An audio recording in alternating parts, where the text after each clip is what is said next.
Maurizio Maran, in rappresentanza di Dominus, società proprietaria dell'immobile dell'hotel che Rovigo conosce come l'ex Granatiere. A che punto siamo e dove stiamo andando?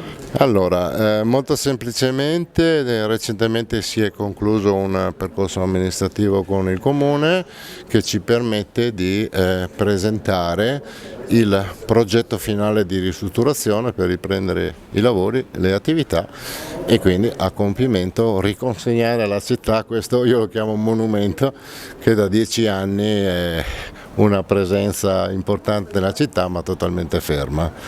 Siamo in una struttura che è un albergo, il progetto prevede la realizzazione di 26 camere per 50 posti letto complessivi.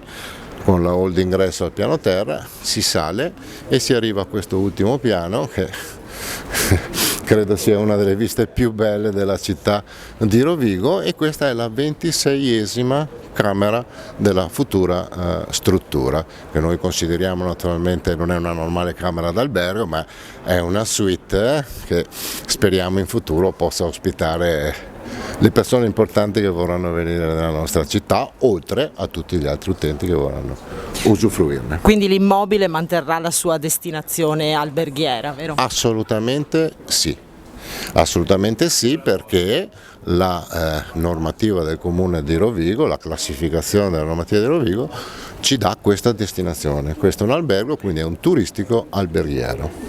Per un periodo si era anche parlato di renderlo, come dire, un immobile che potesse ospitare gli studenti universitari che aumentano di numero, la cui presenza aumenta di numero in città. Rispetto a questo traguardo, che cosa ci può dire? Conosciamo il tema, è una domanda forte, anche la semplice presenza dell'hotel, scusami, non dell'hotel, cioè, del Conservatorio Venezia, sì, noi stiamo valutando vari scenari, ma se parliamo di ospitalità, l'ospitalità alberghiera può includere anche una ospitalità per, diciamo, studenti fuori sede, docenti fuori sede.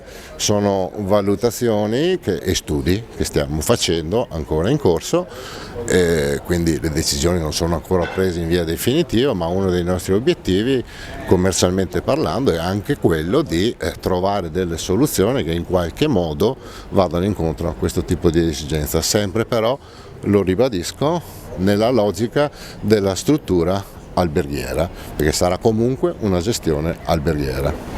Certo, allora alla luce di questi lavori che sono stati di fatto sbloccati dal punto di vista amministrativo, che traguardo vi siete dati a livello temporale per terminare di fatto i lavori? Allora, se io potessi come amministratore dire domani mattina riapro il cantiere dopo 10 anni di stop, che non riguarda noi ma riguarda le precedenti gestioni, sarei l'uomo più felice di questa terra. È difficile per me fare una previsione, ma perché comunque c'è un progetto, adesso l'imprenditore Massimo Turri, che poi è il vero proprietario, diciamo, e finanziatore dell'intervento, sarà più preciso. Un progetto per la ristrutturazione finale, dipendiamo dai tempi tecnico-burocratici amministrativi, come sempre si dice in questi casi. Adesso faccio l'architetto. Ok, quindi appena ci verrà rilasciato il permesso di costruire per riprendere le attività, noi il giorno dopo partiremo.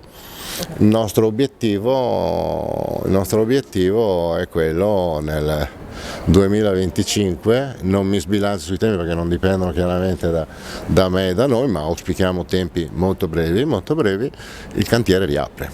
Grazie mille. Il tempo tecnico per completare l'opera. Massimo Turri, referente di IM Group, il vostro investimento è stato un investimento molto importante per la città. Guardando avanti, insomma, quali sono i tempi e che cosa ci dobbiamo aspettare? Sì, certamente per noi questa è stata una grande opportunità, insomma, di poter contribuire allo sviluppo della nostra città recuperando un immobile che era abbandonato da tanto tempo, che può garantire per gli ospiti di questa città una posizione centrale e anche di qualità, insomma, di accoglienza dico.